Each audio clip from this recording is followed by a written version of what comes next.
성도 여러분, 한 주간 평안하셨습니까? 2020년 9월 13일 온라인 주일 예배에 오신 여러분들을 주님의 이름으로 환영합니다. 비록 떨어져 있지만 성령을 통해서 우리가 하나님 안에 하나 되어 예배드립니다. 여러분의 가정에서 예배할 때에 하나님께서 성령으로 함께 하시는 줄로 믿습니다. 기도하겠습니다.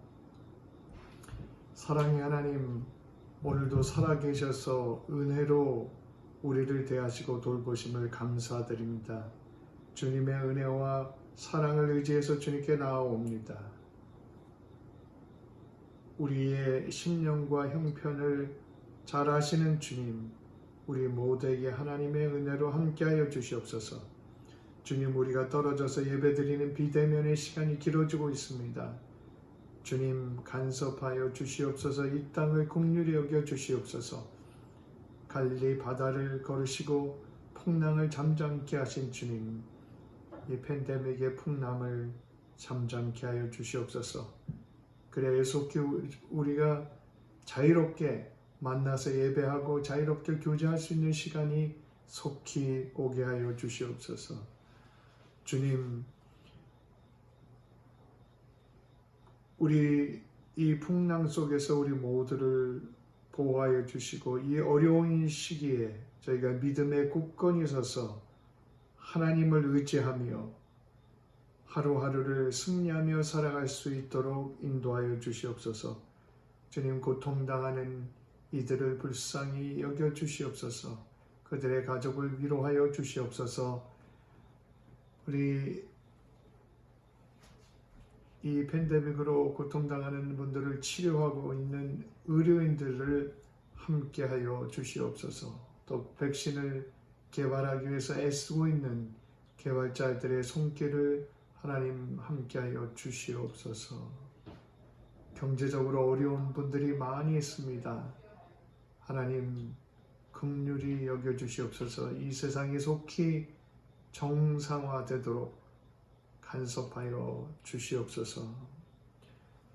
주님, 마켓스퀘어 장로교회 교우들과 온라인으로 함께 하시는 분들 영육간의 강건함으로 이 시기를 지켜주시옵소서. 특별히 육신의 연약함 가운데 주님 앞에 기도하며 치유 가운데 있는 분들 주님 위로하여 주시고 주의 권능의 손길로 주님의 초월적인 능력의 손길로 함께하여 주시옵소서.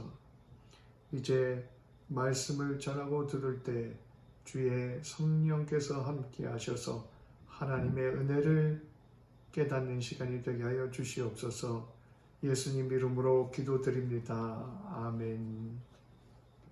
오늘 우리에게 주시는 하나님의 말씀은 마태복음 18장 21절부터 35절까지의 말씀입니다. 마태복음 18장 21절부터 35절 말씀입니다.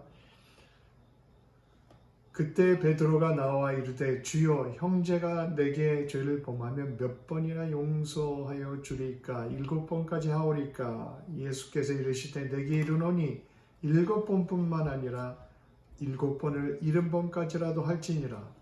그러므로 천국은 그 종들과 결산하려 하던 어떤 임금과 같으니 결산할 때 10,000달란트 빚진 자 하나를 데려오매 갚을 것이 없는지라.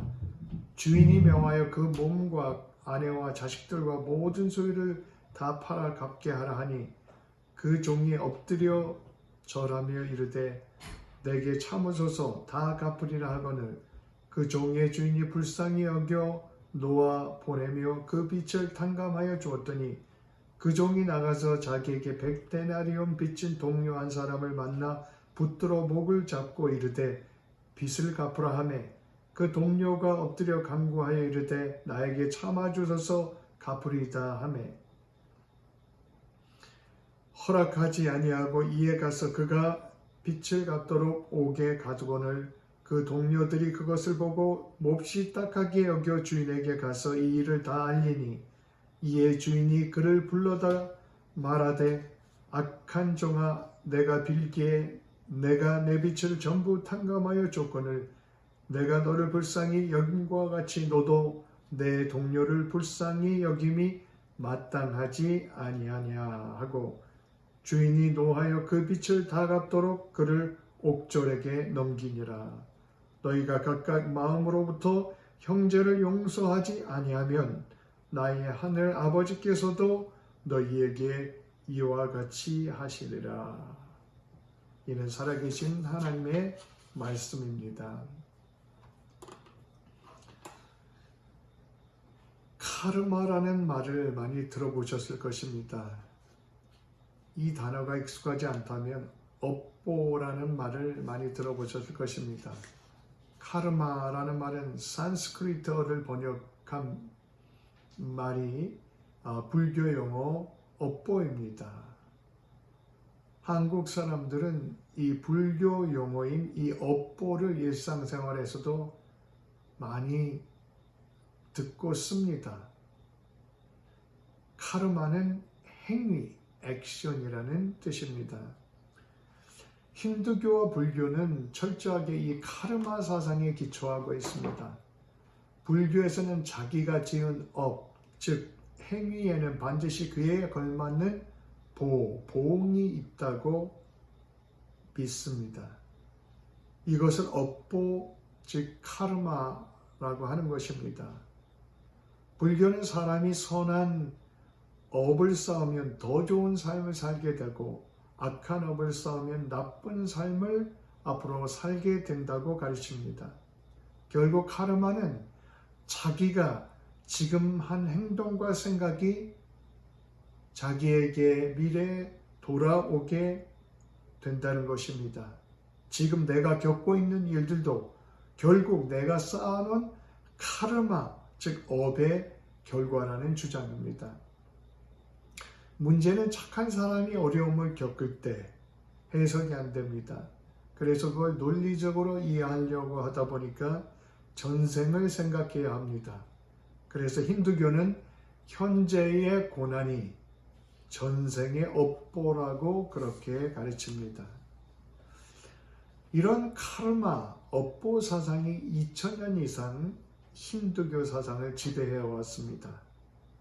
그래서 그들은 현재의 상황을 업보해야 하는 식으로 모든 것을 그렇게 해석합니다.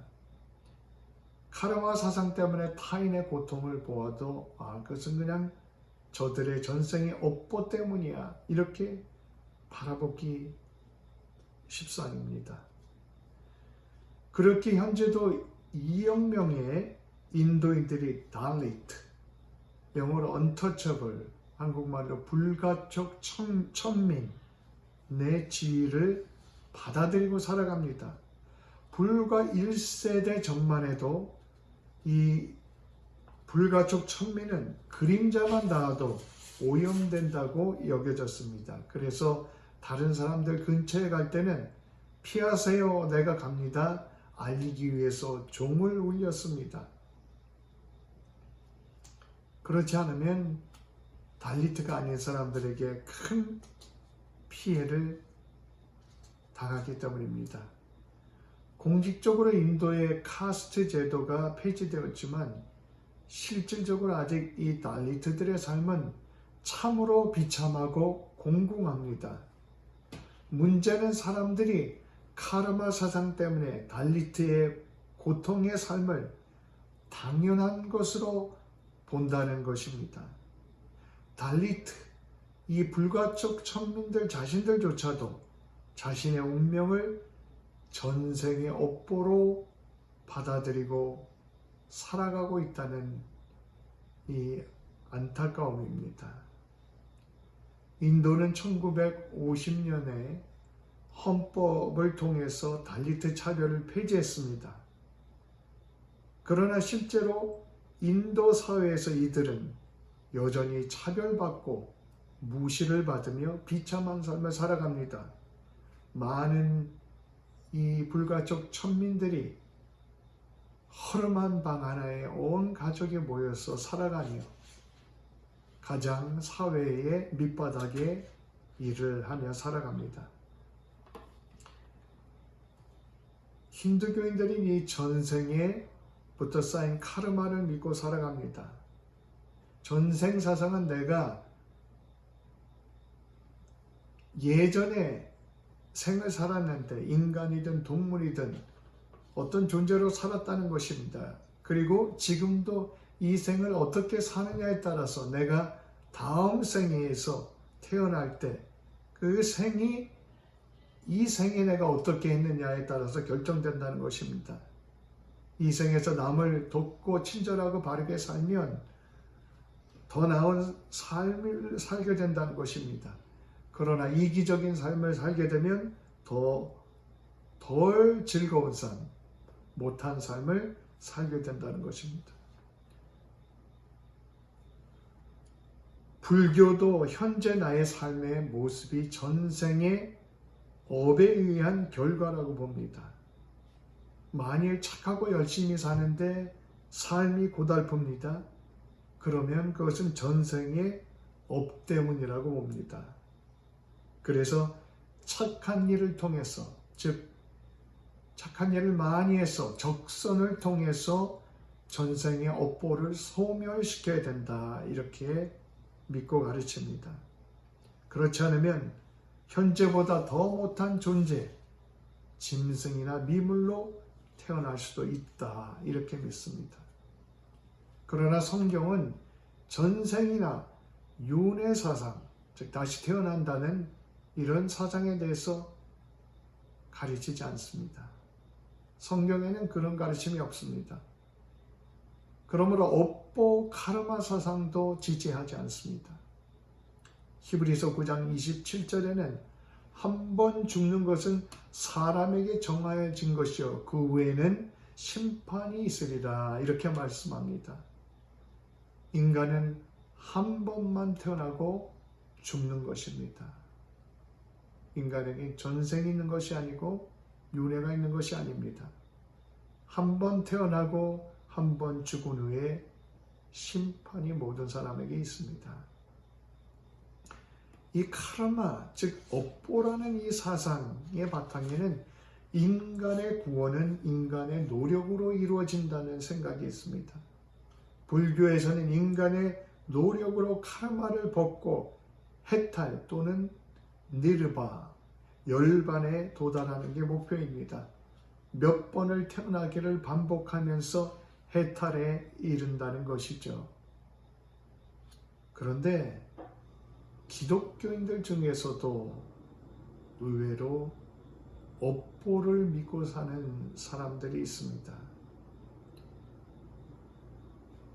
갈라디아서 6장 7절에 이런 말씀이 있죠. 사람이 무엇으로 심든지 그대로 거두리라.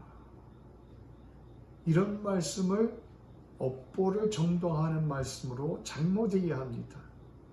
이 말씀은 결코 카르마를 정당화하는 말씀이 아닙니다. 이 말씀은 이 땅에서 행위는 결과로, 열매로 이어진다는 말씀일 뿐입니다. 어떤 기독교인들은 카르마를 반쪽만 믿습니다. 구원받는 것은 절대 카르마로 되지 않는다고 믿습니다. 그러나 이생에 살아가면서 생사화복은 카르마의 원칙에 달려있다고 생각합니다. 이들에게 하나님은 죄에서 구원하는 분입니다. 그러나 하나님은 인생의 생사화복에 간섭하는 분이 아닙니다. 이렇게 생각하는 사람들은 인생의 성공과 실패는 절대적으로 자신에게 달려있다, 이렇게 생각합니다. 그러나 이건 성경적인 가르침이 아닙니다. 하나님은 죄에서도 구원하시면서 인간의 생사화복에도 함께 하시는 분입니다. 하나님은 우리 인생을 카르마의 원칙에 내버려 두시는 분이 아닙니다. 우리는 카르마, 업보에 매여서 살아가지 않습니다. 하나님은 매 순간 우리를 은혜로 대하십니다. 카르마가 아니라 은혜입니다. 오직 은혜입니다. 구원에 있어서 성경은 인간이 스스로 자기의 업보, 자기의 자력으로 구원 또는 해탈에 이룰 수 있는 인생이 없다고 분명히 선언합니다. 사람이 아무리 거룩하고 선한 일을 할지라도 그 노력을 가지고 하나님이 요구하시는 거룩함의 기준에 도달할 사람이 아무도 없습니다. 그래서 로마서 3장 10절에 기록된 바 의인은 없나니 하나도 없으며 라고 말씀합니다. 의인은 이 세상에 아무도 없습니다. 그리고 로마서 3장 23절에 모든 사람이 죄를 범하였음에 하나님의 영광에 이르지 못하더니 이렇게 말씀합니다. 모든 사람이 죄를 범하였음에 하나님의 영광에 이르지 못하더니 인간은 아무리 수행을 해도 스스로의 노력으로 하나님의 영광에 이룰 수 없는 존재입니다. 하나님의 기준에 도달할 수 없는 존재입니다. 좋은 카르마를 많이 쌓는다고 구원받을 수 있는 사람은 아무도 없다는 것입니다. 그런 믿음은 인간을 스스로 구원할 수 있는 존재로 믿는 불신앙이요 어리석음입니다. 하나님의 법칙은 카르마가 아닙니다. 하나님의 법칙은 은혜입니다. 오직 은혜입니다. 성경 헬라어 원어의 은혜는 카리스입니다. 은혜로 주어지는 선물은 카리스마입니다. 우리가 카리스마 흔히 말하는 그 카리스마입니다. 카리스마는 은혜의 선물이란 뜻이죠. 하나님의 방식은 카리스, 은혜요, 카리스마, 은혜의 선물입니다. C.S. 루이스는 기독교가 타 종교와 다른 점이 바로 하나님의 은혜다라고 말했습니다. 성경은 카르마에 관한 이야기가 아니라 카리스마에 관한 이야기입니다. 오직 은혜에 관한 이야기입니다. 성경은 처음부터 끝까지 하나님께서 어떻게 은혜로 그의 백성을 보살피시는가를 보여주는 말씀입니다. 실패하고 넘어진 인생조차도 어떻게 하나님께서 찾아오셨고 은혜를 베푸셨고 일으키셨는가를 보여주는 말씀입니다.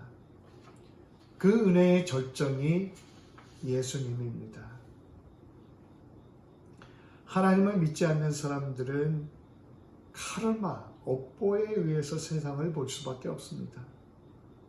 하나님의 은혜가 없는 자리에는 논리적으로 카르마밖에 남아있지 않기 때문에 그렇습니다.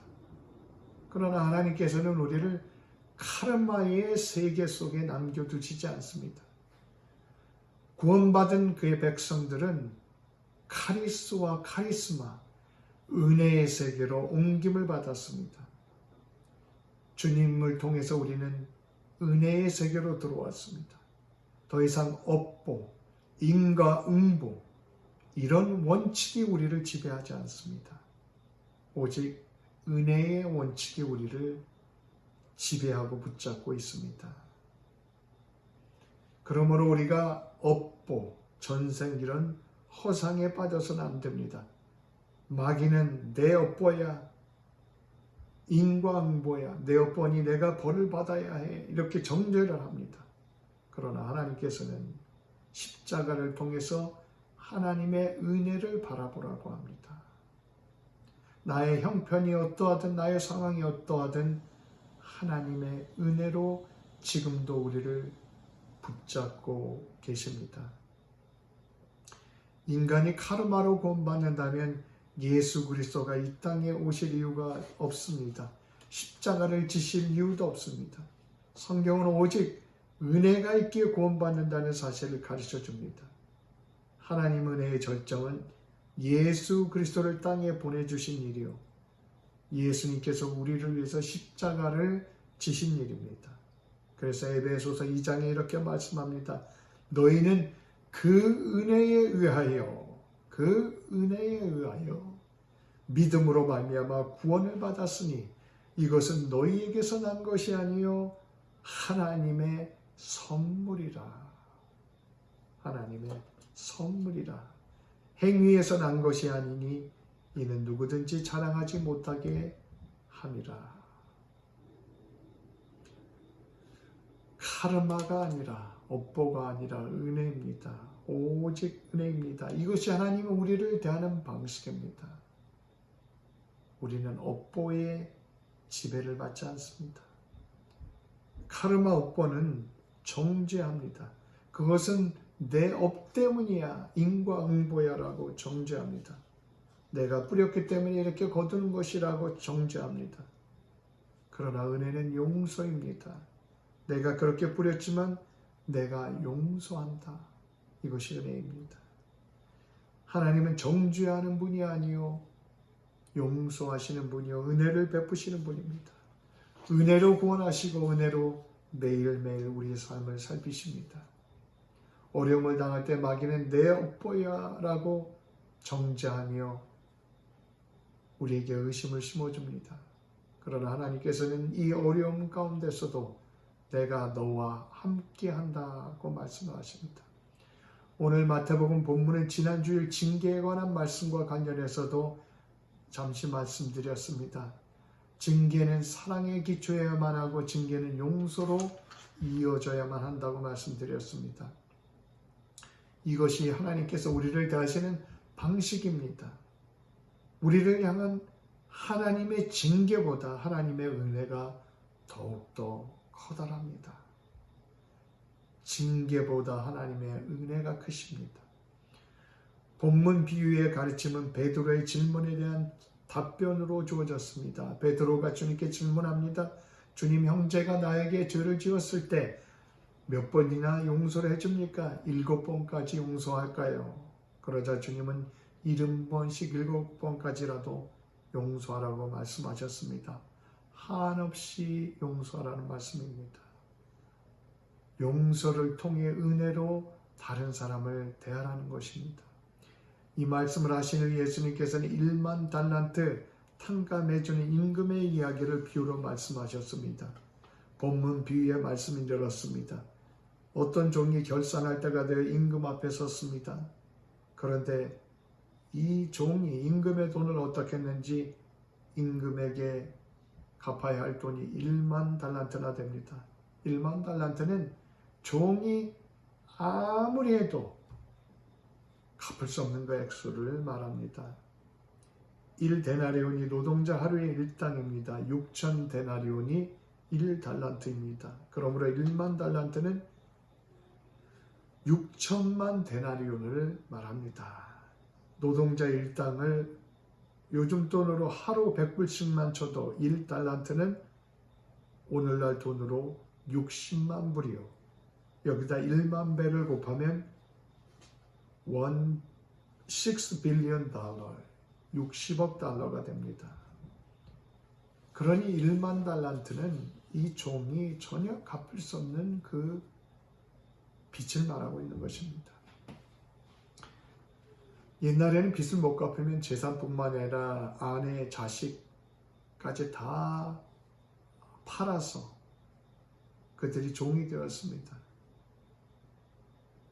그런데 이 종이 자기가 죽어도 갚을 수 없는 액수임에도 불구하고 갚겠다고 하며 용서를 구합니다. 그렇게 용서를 구하는 종을 임금은 불쌍히 여깁니다.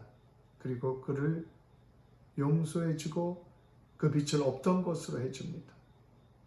이런 임금의 행동은 우리를 향한 하나님의 은혜를 상징합니다.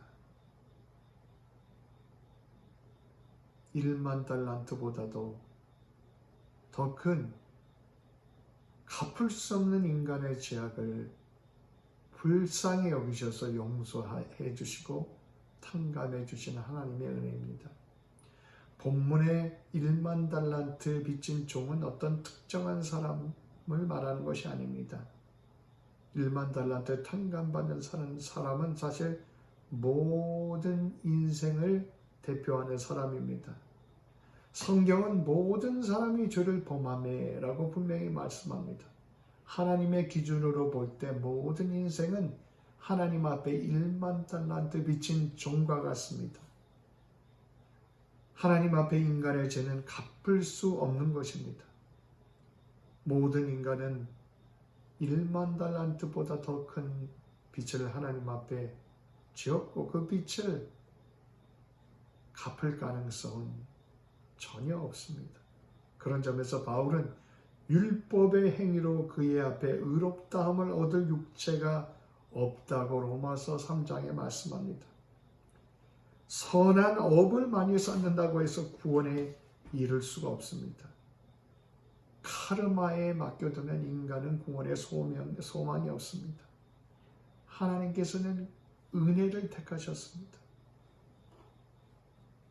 은혜를 베푸셔서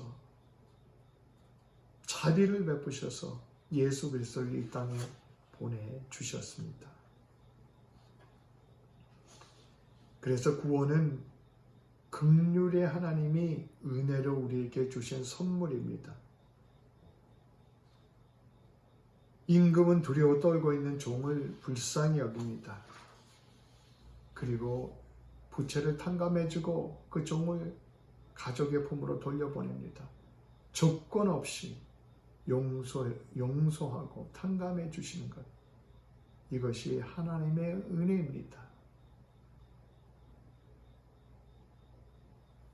하나님의 은혜는 내가 뭘 잘해서 베푸시는 것이 아니라 그냥 하나님께서 불쌍히 여기셔서 하나님의 사랑과 자비 때문에 우리를 대하시는 하나님의 마음입니다. 이 임금은 우리를 긍휼히 여기시는 하나님을 상징합니다. 하나님께서는 말로만 용서하고 우리의 짐을 탕감해 주신 것이 아닙니다. 예수 그리스도를 이 땅에 보내주셔서 인간의 죄를 대신해 십자가를 지고 죽게 하셨습니다. 예수님 자신이 우리를 위한 영원한 선물, 카리스마가 되어주셨습니다. 하나님께서 우리를 카리스마, 업보의 원칙에 내버려 두었으면 모든 인생은 그저 저주받은 인생입니다. 그러나 하나님께서는 우리를 카르마에 두지 아니하시고 은혜의 세계로 우리를 옮기셨습니다. 그리고 지금도 은혜로 우리를 대하시며 은혜로 우리를 붙잡고 계십니다. 요즘 세상이 팬데믹의 풍랑 가운데 있습니다. 이 가운데서도 하나님을 자신의 백성들을 은혜로 대하고 계시는 줄로 믿습니다. 사도 바울은 자신을 괴롭히는 심한 육신의 병 때문에 3번이나 하나님께 간절히 구했습니다. 하나님 이 병을 고쳐주시옵소서. 그런데 하나님께서 그 병을 고쳐주시 않으셨습니다. 그럼에도 불구하고 바울은 내 은혜가 내게 족하다. 내 능력이 약한 데서 온전하여진다. 하나님의 음성을 들었습니다. 내 은혜가 내게 족하다. 내 은혜가 내게 족하다. 바울은 고통 가운데서도 하나님의 은혜의 손길을 경험했던 것입니다. 병을 고쳐주시지 않는데도 그것조차도 하나님의 은혜인 것을 경험했던 것이죠. 믿는 자에게는 고통 속에서도 하나님의 은혜의 손길이 있습니다. 우리가 어려운 시대에도 은혜로 함께 하시는 하나님의 손길을 모두가 경험할 수 있기를 축원드립니다. 그런데 기독교 역사상 구원이란 선물을 돈 주고 살 수 있는 것으로 바꾸어 놓은 때가 있었습니다. 그것이 바로 교회가 타락했던 시절의 면죄부입니다. 베드로 대성당을 짓는 기금이 떨어지자 면죄부 파는 것을 허용했습니다. 1517년에 요한 테첼이라는 사람은 독일에 와서 면죄부를 팔았습니다. 면죄부가 사함을 얻어내지 못할 죄를 사하게 한다고 그렇게 광고하면서 면죄부를 팔았습니다. 면죄부를 사면 어떤 죄도 사함받고 죽은 사람도 구원받는다고 잘못되고 거짓된 교리를 가르치며 면죄부를 팔았습니다. 이런 당시의 교회의 부패가 종교개혁을 일으키는 불씨가 되었습니다. 종교개혁은 그래서 오직 은혜로를 외쳤던 것입니다.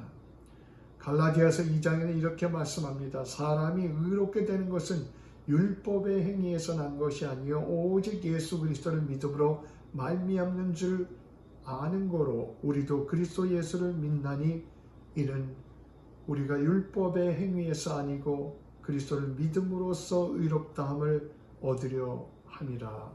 율법의 행위로는 의롭다함을 얻을 육체가 없느니라.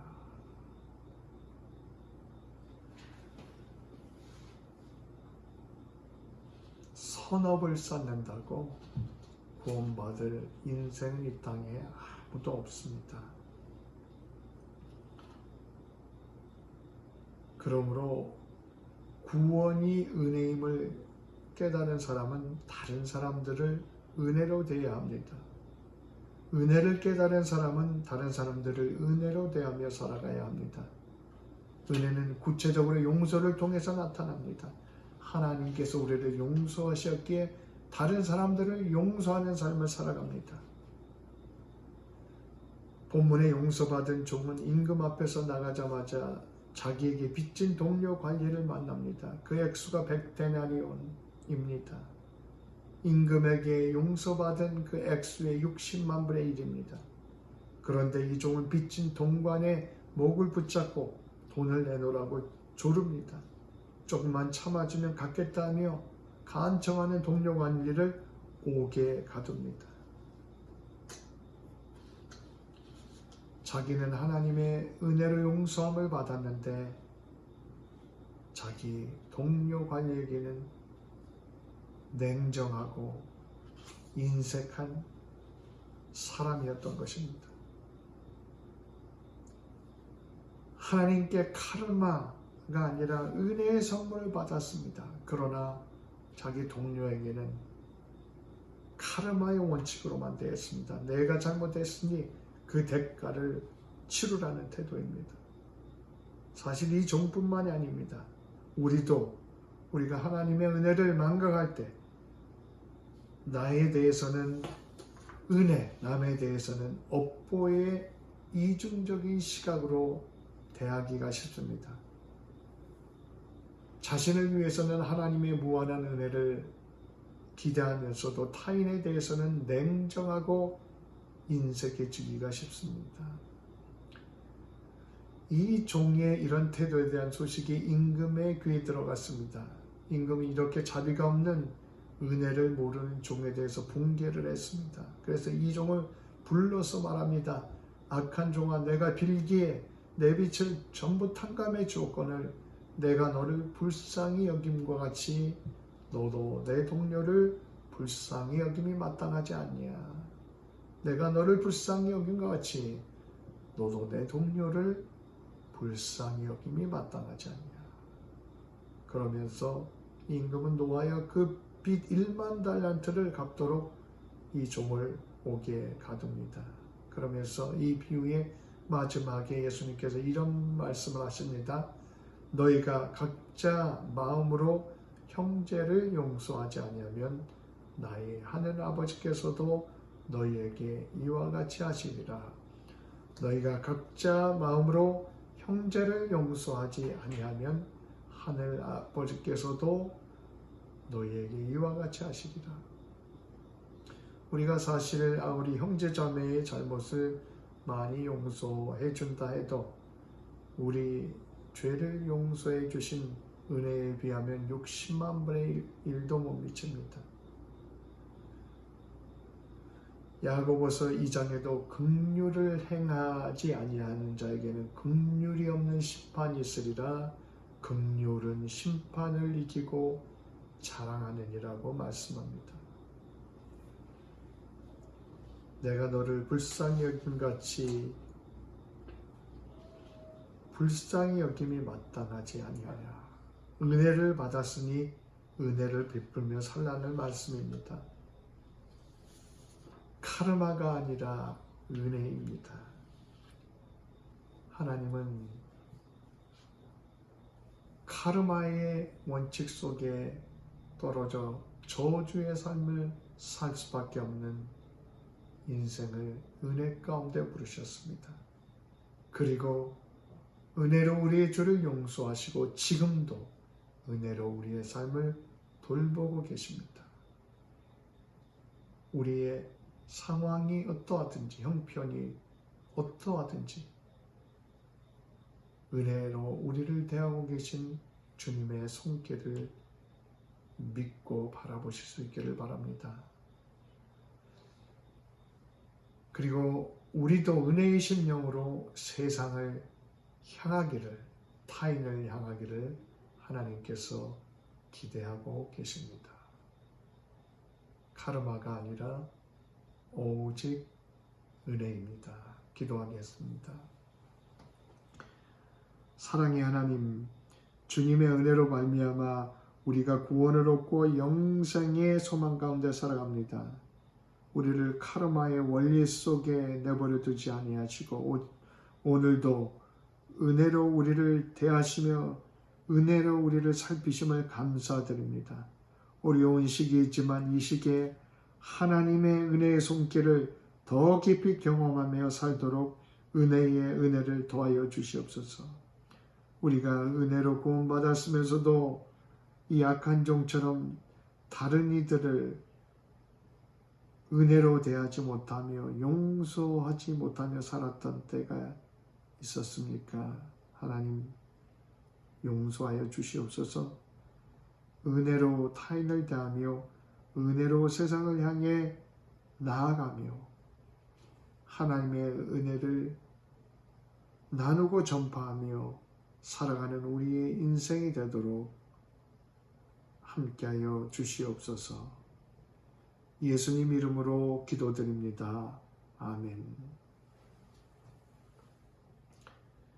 지금은 우리 주 예수 그리스도의 은혜와 하나님의 무한하신 사랑과 성령님의 은혜 가운데 교통하심이 마켓스퀘어 장로교의 모든 교우들과 또 온라인으로 예배 함께하는 모든 분들 위해 특별히 육신의 연약한 가운데 하나님의 은혜를 구하는 교우들에게 이제로부터 영원토록 함께 계시기를 축원드립니다.